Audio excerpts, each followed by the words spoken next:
So once again, I am in awe of the wizardry of people of the internet. Someone has taken a high-res promo image of the starter box. That person was Captmizak, and they have zoomed all the way in and managed to decipher most of and speculate a little bit about what the entire table of contents is for the starter box that's coming out at the end of July. In addition, WizKids has released some promo images of the minis set that's gonna go with this box that also tells us a little bit more about the box. So after we get past the initial, what is the role of the DM, how to run the adventure, we jump into chapter 1, and what it looks like this is to me, based on the titles, all the stuff about our town, our major NPCs, and side quests. And the reason that I think that it's gonna be structured like that and that there's not necessarily a whole lot of adventuring in chapter 1 is two things. First of all, we don't see a level up in the table of contents till after chapter 2, and then we see another one after chapter 3. Now we know the adventure is levels 1 through 3,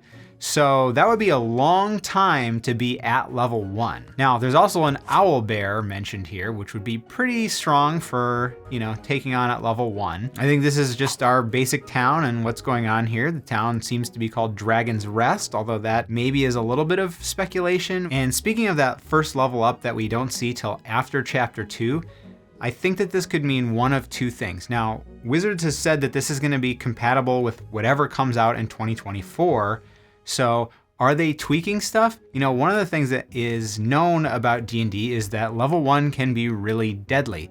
A couple of bad rolls can totally turn things on their side, and you can end up with a total party kill, which isn't great for a new player or new DMs. I wouldn't be surprised if they beefed up level 1 characters a little bit, maybe some extra HP, probably not more abilities, but maybe just a little bit there. I think the other possibility is just that the first 2 chapters are pretty short, and the meat of this is in chapters 3 and 4. Now, chapter 2 seems to be called Seagrow or Seagrass Caves, and it has 2 ways to approach it, so options for the players right away. I think that's pretty cool to let them figure something out, maybe even to find out that there was another way in pretty quickly to start them thinking like that early on in their D&D careers. In my last video where I talked about the last set of news that we found out about the starter box right after the D&D Direct in April, I was speculating that maybe our party was shipwrecked and that was what would tie them together. Now that I see this table of contents, I'm not so sure. So chapter 3 is about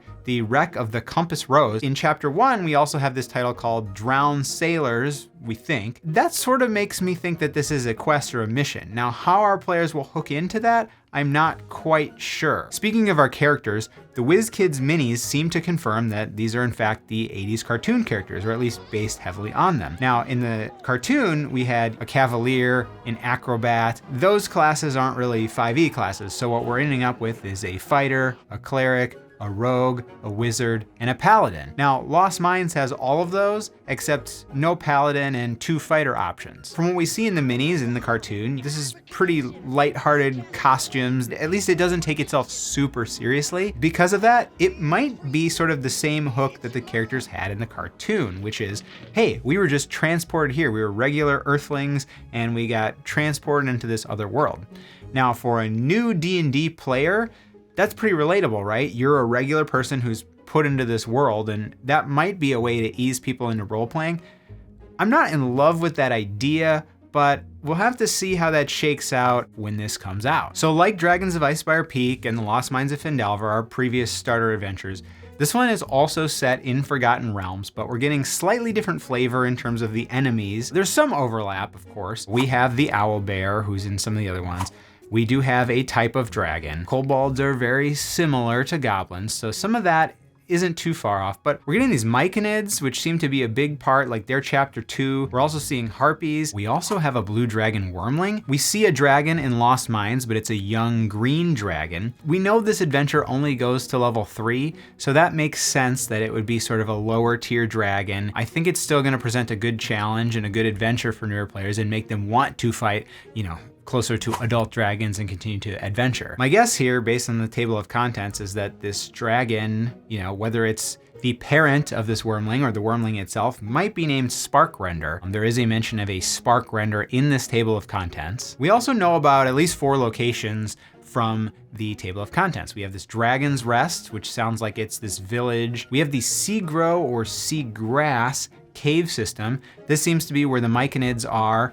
and it's probably like a little mini dungeon for chapter 2. In chapter 3, we have the shipwreck of the Compass Rose, so some kind of traversing to get to this shipwreck with multiple routes. And then we have the Clifftop Observatory, which seems to be where Sparkrender is, so whatever the sort of big bad evil guy is for this adventure, probably Sparkrender, and probably at the top of this Clifftop Observatory. Now that might not be all of the locations. You know, we know from some of these previous boxes that not everything has a map. Sometimes there's a side quest and an enemy to fight or something like that that doesn't always have its own map, or a very briefly described location that wouldn't be mentioned in the table of contents. I wouldn't be surprised if this is the type of place where we fight that owl bear that's mentioned in chapter 1. Now it's hard to speculate on the length of the adventure. First of all, it just varies from group to group quite a bit, even with the same adventure, but we do know that page count wise, this is shorter than the Lost Mines of Phandelver.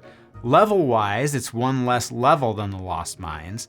It's the same number of chapters, but it's hard to say how long it will be, but my hope is that it will be shorter. It can sound like a big commitment to, do this game over and over that you've never played before for 15 weeks or however many weeks. So having a shorter start, getting people hooked on it, allowing people who aren't, loving it to sort of bow out while others continue or find new players or whatever. I think having a shorter starting adventure is good.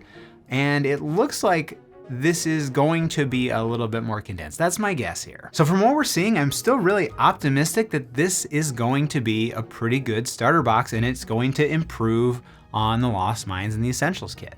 But we're gonna have to find out later this summer together right here on this channel. So until then, keep rolling and have fun.